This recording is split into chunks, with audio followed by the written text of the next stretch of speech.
ferrada, abra a roda e deixa ela entrar. Vem cá. Agora você não vem, né? Olá! Tudo bom com vocês? Bem-vindos ao meu canal no YouTube. Yeah. Meu nome é Lígia, para quem migrou do Instagram aqui pro YouTube, bem-vindos ao meu canal. E para quem não migrou do Instagram e tá me vendo pela primeira vez aqui no YouTube, bem-vindos ao meu canal também, que não temos distinção, você pode me seguir no YouTube, no Instagram ou não, se você quiser. Deixa eu me apresentar, que eu acabei de chegar. Depois que me escutar, você vai lembrar meu nome. Meu nome é Lígia, eu sou formada em medicina veterinária, sou patologista animal de profissão e eu sou uma apaixonada em ciência e em descobrir o mundo através dos olhos da ciência. E é o que eu vim, né, o intuito que eu tive ao fazer esse canal no YouTube aqui com vocês. E é o que eu quero trazer um pouco de conteúdo para essa plataforma. Então, trocar um pouco sobre conhecimentos da vida que a gente descobre através de embasamento científico e através da ciência. Então, é isso que eu vim fazer aqui. Eu tava fazendo esse conteúdo já no meu Instagram um pouco, né? Apareceu a oportunidade para eu poder falar sobre algumas coisas. Comecei falando sobre cores, psicologia das cores, sobre cores de penugem de aves. Então eu comecei a falar algumas coisas baseadas, né, em evidências científicas, em artigos científicos, em literatura científica.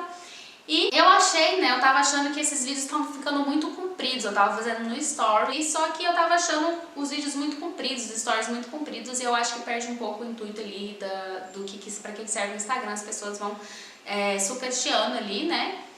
Então eu trouxe pro YouTube, que eu... Desculpa, minha coelha, ela tá dando uns vários mortais ali em cima do sofá, ela tá atentada, ela gosta quando eu fico aqui, eu acho, e ela fica tentando chamar minha atenção. Enfim, voltando, eu tava achando que tava ficando muito comprido, tava sucateando ali, então eu trouxe pro YouTube, que eu sei que existe um público aqui no YouTube que já consome esse tipo de conteúdo. E se você veio do meu Instagram e não costuma consumir esse tipo de conteúdo, fique à vontade para descobrir outros produtores de conteúdo, né, divulgadores científicos que falem um pouco sobre ciência de forma bem divertida, bem legal e bem atual. Existem vários por aí, alguns que eu estou me inspirando. Eu vou falar hoje sobre híbridos, o que são híbridos. Existem híbridos humanos? Gato pode cruzar com um coelho? Existe gato-coelho, né? Minha coelha tá aqui bem de boa e ela vai descobrir nesse vídeo também se ela pode ou não acasalar com um gato e gerar um híbrido gato-coelho. Então, o que são híbridos, né? Não vamos falar sobre híbridos, por exemplo, de educação. Se você veio aqui para saber sobre ensino híbrido, não é aqui neste vídeo, mas pode ficar aí, porque a gente vai falar sobre outro tipo de híbrido, que é o híbrido da biologia, tá bom? Então, o que é o híbrido da biologia? Quando uma espécie, duas espécies distintas, elas se reproduzem e formam um indivíduo ali com material genético das duas, tá bom? Como que surgiu esse assunto? Recebi um vídeo de um gato andando como se fosse um coelho. Não sei se vocês já viram isso. Em Imperatriz, o namoro entre uma gata e um coelho resultou no nascimento de dois gatinhos pra lá de estranhos. Os bichanos nasceram com as patas traseiras semelhantes à do suposto pai, conhecido como Ricardão, e andam igual a um coelho de verdade. Os animais receberam o apelido carinhoso de gatoelhos.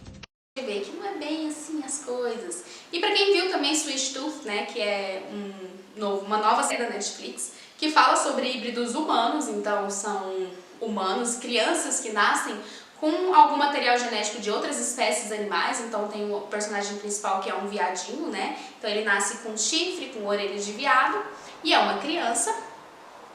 E eu não sei muito bem o que acontece porque eu não terminei de ver o Sweet Tooth, tá? Mas a gente vai falar um pouco sobre, existem realmente esses híbridos humanos ou não? Será que eles podem existir? Será que a ciência já chegou neste lugar? Bom, então vamos começar do início. Tá ligado? O que são híbridos e como eles são formados? Igual eu falei pra vocês, então são duas espécies diferentes que se cruzam ali, né, e formam um novo indivíduo que tem o material genético dessas duas espécies, tá? Vamos falar um pouco sobre a hibridização pela fecundação, tá? O que é isso? É quando há a fecundação, então a junção de dos gametas, né, do espermatozoide com o óvulo, e aí ele vai formar um embrião a partir dessa junção. Vamos lembrar lá da biologia, lá no inicinho, sei que tá na memória de vocês, que a gente tem, né, na formação dos óvulos e dos espermatozoides, a gente divide o nosso material genético, que é 2N, a gente divide em N, tá? Então ele fica, a gente tem 24 cromossomos, ele fica 12 cromossomos em cada gameta. Então no óvulo a gente só tem 12, no espermatozoide a gente só tem 12, para quando juntar vira 24. Lindo, perfeito, a ciência, a natureza, ela é perfeita, ela pensa em tudo sozinha. Só que o que acontece quando a gente tem híbridos? A gente não tem duas espécies diferentes? Algumas espécies diferentes, elas têm números de cromossomos diferentes. Vamos dar aqui o primeiro exemplo, o melhor exemplo que a gente tem, que é o burro, tá? O burro, por exemplo, é o cruzamento do jumento com a égua, tá? A égua lá, o jumento pulou, a égua se interessou ali pelo jumento, fecundaram. Essa fecundação ela acontece naturalmente, ela não é artificial, tá? Ela acontece na natureza. Fecundaram e formaram um indivíduo. Só que esse indivíduo, ele vai ter o material, o óvulo, né, da égua com o espermatozoide do jumento. O espermatozoide do jumento, ele vai ter, se eu não me engano, 31 cromossomos. Isso. O espermatozoide do jumento, ele vai ter 31 cromossomos, tá? Só que e o óvulo da égua, ela vai ter 32 cromossomos. Por quê? Se fosse uma égua e um cavalo, 32 mais 32 vai dar 64. Então, o cavalo, né, espécie equina, o cavalo doméstico que a gente tem, ele tem 64 cromossomos lá no DNA, nas células dele. E aí, né, o jumento, a espécie jumento, ela vai ter 62 cromossomos, então tem 31. Então, todas as outras células vão ter 62 cromossomos e o jumento tem 31 lá no espermatozoide e no óvulo deles, tá? Então, quando juntar, vai formar quantos? Vai formar 63 cromossomos. E aí, 63 cromossomos significa 2N, que são o que estão em todas as outras células, menos nas células germinativas. Só que quando a gente chegar nas células germinativas, que eu falei pra vocês, a gente divide em 2. 63 dividido em 2 não vai dar número par, né? A gente não vai conseguir parear, vai dar um número incompleto ali, né? Então a gente não vai conseguir parear quando a gente tiver a reprodução dessa espécie. Por isso, a maioria dos híbridos que a gente tem são inférteis, eles não conseguem continuar a sua reprodução. O burro, por exemplo, a gente não consegue continuar a sua reprodução porque ele não consegue dividir esse número de cromossomos para poder gerar gametas, né, células germinativas viáveis. Eles não vão conseguir parear, não vai ter um embrião depois com esse número de cromossomos. Beleza? Agora, vamos falar de outras espécies que já fizeram uma hibridização também, só que é uma hibridização artificial. Foi o humano que pegou lá na inseminação artificial e tentou criar espécies novas. Isso acontece, tá? Existem várias justificativas para isso. Uma dessas justificativas é para ver se realmente tem como, né, ter essa transposição da barreira interespécie ali. Se eles conseguem, esses animais em vida livre conseguiriam se reproduzir. Uma dessas espécies que a gente tem, algumas, eu vou citar aqui, algumas espécies que a gente tem de híbridos, que é o ligre, que é o leão com tigre. A gente tem o zebralo, que é a zebra com o cavalo. A gente tem o gato savana, que é o gato selvagem com o gato doméstico. Então é um gato mais aselvajado também, tá? Ele tem essas características mais selvagens. E a gente tem uma espécie que, na verdade, né, existem poucos indivíduos desse novo híbrido, que é o liligre, tá? Que é a lilica repelica com tigre, tô brincando. Que é o cruzamento do ligre, de uma fêmea ligre com um leão, tá? Lá no zoológico, o primeiro que teve foi em 2011, chama Kiara, lá no zoológico da Rússia, tá? Esses animais que eu falei pra vocês, eles foram feitos artificialmente, então, e eles estão geralmente expostos em zoológicos, tá? Eles ficam dentro ali de cativeiro, são animais de cativeiro. E essa liligre chama Kiara, nasceu em 2011 e foi de um cruzamento natural, tá? Então, a ligre fêmea cruzou naturalmente, ela estava na mesma gaiola, né, no mesmo cativeiro que o leão, e eles tiveram esse cruzamento e nasceu essa liligre, né, bonitinha, Kiara. Agora vamos falar um pouco sobre as espécies que não conseguem se reproduzir, tá? Que são espécies que a gente às vezes vê aí por aí, algumas reportagens, e a gente vê tipo, nossa, será que é verdade? Não acredito. Que é o que aconteceu com o coelho e o gatoelho. Por que eles não conseguem se reproduzir? É o que eu tava falando pra vocês. Para poder ter, né, um embrião, a formação de um embrião, a gente tem que ter espécies muito semelhantes, porque as espécies semelhantes, elas têm tanto um ciclo reprodutivo semelhante, as células germinativas eles são mais semelhantes entre elas. Então, para ter um sucesso, tá, entre híbridos, para formar um indivíduo, a gente tem que passar por duas fases principalmente. A pré-zigótica e a pós-zigótica. São essas duas fases que pode dar erro no desenvolvimento desses embriões de híbrido, tá? Lembrando que o zigoto é o quê? É a junção do óvulo com o espermatozoide. A pré-zigótica, a gente tem comportamento sexual diferente, a gente tem período fértil diferente, a gente tem morfologia e sobrevivência e a aceitação do espermatozoide pelo óvulo. Lembra que o óvulo é a mulher que vai decidir, a fêmea que decide se o macho pode fecundá-la ou não. Sempre é assim. Gente, que isso é um filme? Então, o espermatozoide ele tem que ser aceito pelo óvulo, tá? E algumas espécies, elas, por terem muita diferença entre uma e outra, elas não conseguem ultrapassar essa barreira e aí o espermatozoide não consegue entrar no óvulo para ter a fecundação, beleza? E pós-zigoto é quando a gente tem já a implantação, né? Se ele vai ter um ambiente uterino favorável para essa implantação ou não. Se ela consegue se dividir, essas células, né? Elas conseguem se dividir, aí entra o número de cromossomos. Como a gente não vai ter pareamento, a gente não vai ter essa divisão feita ali pelas células, não vai dar muito certo, ok?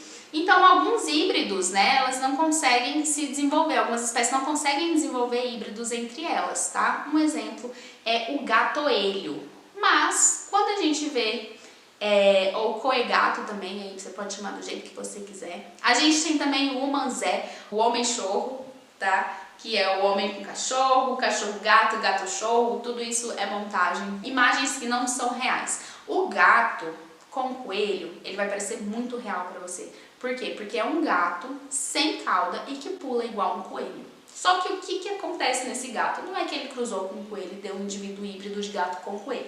Na verdade, esse é um gato de uma raça específica que chama Manx. Essa raça, ela foi selecionada, tá? Então as raças que a gente tem de animais domésticos, principalmente cachorro e gato, ela tem uma seleção para um tipo de característica física. E essa raça foi selecionada porque ela é uma raça que uma vez deu uma diferença ali genética, né, algum problema genético, e um gato nasceu sem cauda. E aí ele falou, nossa, eu gostei dessa característica, eu quero gato sem cauda. E aí eles começaram a selecionar para que tenha, né, essa espécie ali, essa raça de gato sem cauda, que é o Manx, tá? Só que o que acontece? Junto com essa seleção desse gene para não ter a cauda, veio a seleção de um gene que leva para uma formação da espinha, da medula espinhal, tá? Tanto da medula espinhal quanto das vértebras ali, principalmente as vértebras no final ali das lombares e do cóccix. Então a gente tem uma má formação dessas vértebras e da medula que a gente chama de síndrome Manx, tá? Ela pode dar uma espinha bífida, que a gente chama, que é quando tem uma má oclusão dessa medula ali no finalzinho da medula espinhal, ela se forma diferente, ela não consegue fechar direito. E aí a gente tem essa má formação e junto com isso esses animais eles não conseguem se locomover, tá? Facilmente, eles têm problema na locomoção. Então quando eles vão correr, eles pulam. E aí a gente tem esse pseudo gatoelho, que na verdade é só um gato com problemas na formação da medula espinhal, principalmente no final da medula espinhal, tá? Então não é nada bonitinho, infelizmente.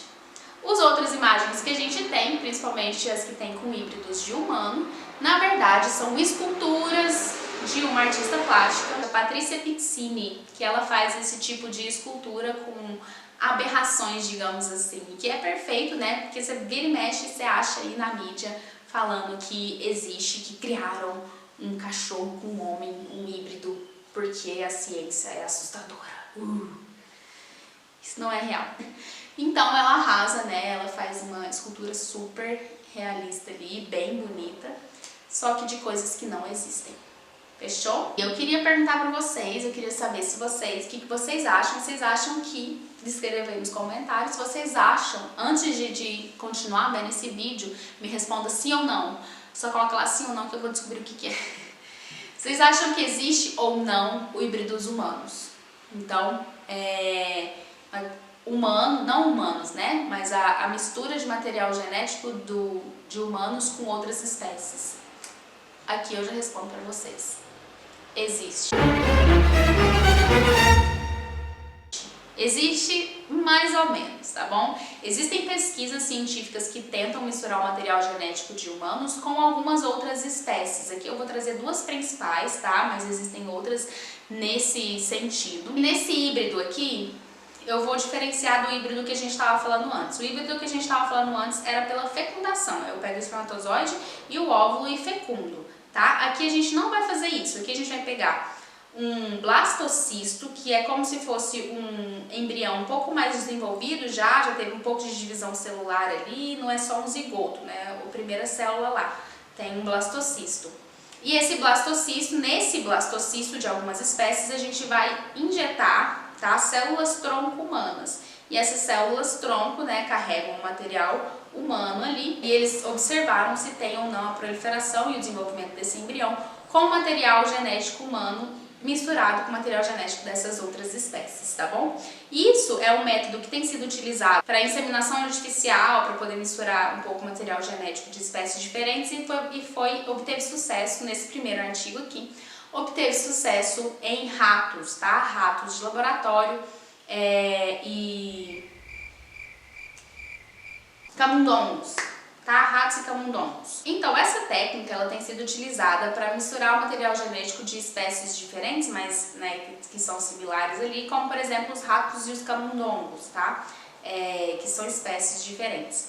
E aí, eles tiveram sucesso, principalmente nesse artigo aqui, ele relata um pouco sobre a técnica, que ela é importante para ser utilizada em outros artigos, ser repetida, né? É um artigo que também fala bastante sobre a técnica. E nesse artigo eles também tentaram misturar o material genético humano, tá? A partir da inserção dessas células tronco humanas no embrião ali, no blastocisto, de porcas e de vacas, para ver se tem o desenvolvimento. Segura aí que eu vou explicar o porquê que isso está acontecendo, eu só quero falar um pouco mais, tá bom? Então eles pegaram, colocaram esse material genético, né, in vitro, tá? Tiraram ali, fizeram a cultura para poder ter o crescimento, o desenvolvimento dessas células, colocaram o material genético do humano e deixaram ali desenvolvendo. E eles observaram que teve desenvolvimento desses embriões, tá bom? Desses blastocistos.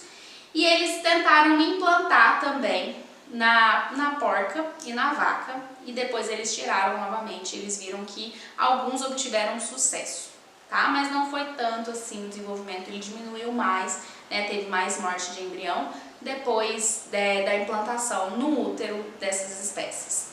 Aí outro artigo, que é esse aqui, ele pensou, olha, deu certo na vaca e na porca, então eu vou tentar fazer uma espécie mais semelhante, porque que eu não faço em macacos. E fizeram em macacos sinomorfos, é a raça desse macaco, a espécie desse macaco.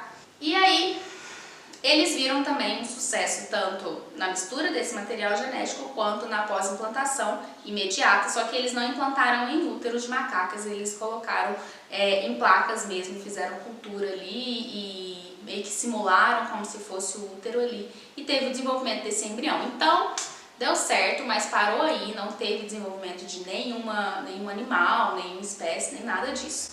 Aí você se pergunta, nossa, mas por que eles estão fazendo isso? Por que eles estão querendo misturar material genético humano com espécies animais, né? Com outras espécies, vaca, porca, tipo, né? Macaco, meu Deus, vai criar o novo planeta dos macacos, de uma forma diferente.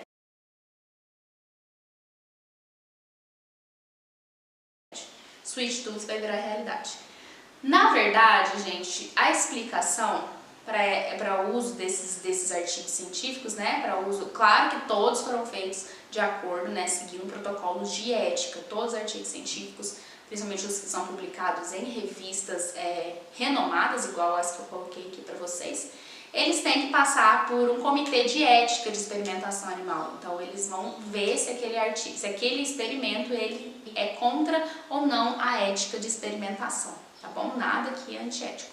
Então foi passado, e qual que é a justificativa? Por que que eles estão estudando a possibilidade da formação desses híbridos humanos? Bom, as principais justificativas é que com a implementação desse material genético humano, eu consigo formar órgãos humanos que tem um material genético ali humano, como por exemplo um fígado humano, só que dentro de um animal, por exemplo, de um porco, tá? Então eu vou ter ali um fígado com material humano de homens dentro de um porco, e aí com esses reservatórios eu vou poder, né, ter ali um fígado sempre que eu precisar de um fígado para transplante. Eu deixo aí para vocês pensarem, refletirem. Eu não tenho realmente uma opinião sobre isso, tá? Se eu acho certo ou se eu não acho certo, porque eu também nunca passei por uma situação de necessidade de transplante de órgãos, ou alguém da minha família, alguém próximo a mim que precisasse. Então eu também não tenho ali, eu não consigo opinar nessa situação.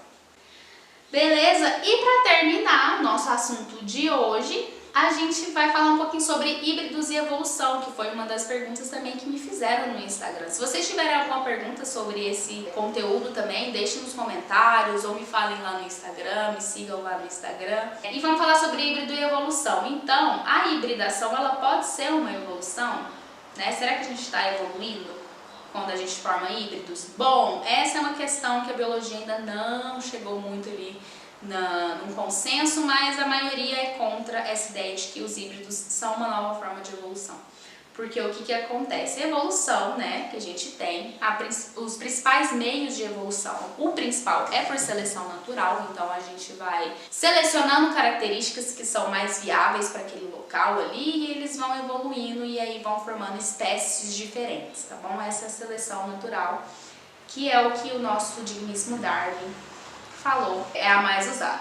Outra teoria que a gente tem para evolução é a multiplicação de espécies, que uma espécie forma indivíduos com alguma alteração genética, né? E aí tem uma barreira reprodutiva, ele acaba se isolando ali da espécie em que ele veio, tá? Então ele tem uma alteração genética e ele se isola e aí cria uma nova espécie, tá? Para ter uma nova espécie também, gente, a gente tem que ter sucesso na reprodução dessa espécie. E também a gente tem que estar dividido ali a barreira reprodutiva, tá? Eu não posso me reproduzir com outras espécies. Tem que ter a minha própria reprodução ali, aí eu formo uma nova espécie. E a última que a gente pode ter também, a gente pode ter novas espécies geradas por híbridos, mas geralmente essas espécies estão relacionadas com plantas e também com alguns animais que são poliploides, que a gente chama. Então tem mais de 2N, tem às vezes 3N, 4N, e eles conseguem ter essa reprodução. Esses animais, eles podem estar, inclusive tem aqui na Mata Atlântica, eles acharam recentemente uma espécie de rã, se eu não me engano, que ele desenvolveu de 2 espécies porque ele estava no meio que a gente chama de zonas híbridas, né? Que é um local em que tem uma diferença de ambiente, né, ali, e essa diferença de ambiente vai favorecer. Então tem uma espécie que vive no ambiente A e uma espécie que vive no ambiente C, então um do lado e um outro do outro, e elas se comunicam no ambiente B, e elas se comunicam no ambiente C, no meio aqui, tá? E aí esse ambiente aqui, ele não é nem favorável para a espécie A nem para a espécie B, só que eles se comunicam aqui, eles formam um híbrido, e esse híbrido ele é favorável para esse ambiente C, e aqui ele cria uma nova espécie. Beleza? Mas assim, fora isso, não é tão comum a gente ter a hibridação, favorecendo a criação de novas espécies e a evolução. Bom, gente, é isso que eu tinha que falar hoje. Eu gostei bastante de trazer esse conteúdo para vocês aqui. Se vocês gostaram de saber, se vocês já sabiam, se vocês têm alguma dúvida, se vocês querem falar alguma coisa, se vocês têm algum conteúdo a mais para eu poder falar por aqui, se você veio do meu Instagram ou não, se você quer ir no meu Instagram, fala tudo isso no comentário, ou então pode falar lá no meu Instagram, me segue lá, é @ligiassunção, com um A só junto. E é isso, então, eu acredito que pelo Instagram a gente consegue conversar mais rápido, né, debater mais rápido, mas também deixe seus comentários aqui no no YouTube. Continuem nesse canal para poderem continuar recebendo, se inscrevam para receberem mais vídeos nesse sentido, vão me dando sugestões. Ainda não tenho um plano de quanto em quanto tempo eu vou fazer esses vídeos, aqui é um teste, vamos ver como que vai ser a receptividade. Se vocês gostaram, então é muito importante que vocês me deem o feedback e me falem, tá? Para eu poder continuar trazendo esses conteúdos para vocês. É isso aí, muito obrigada!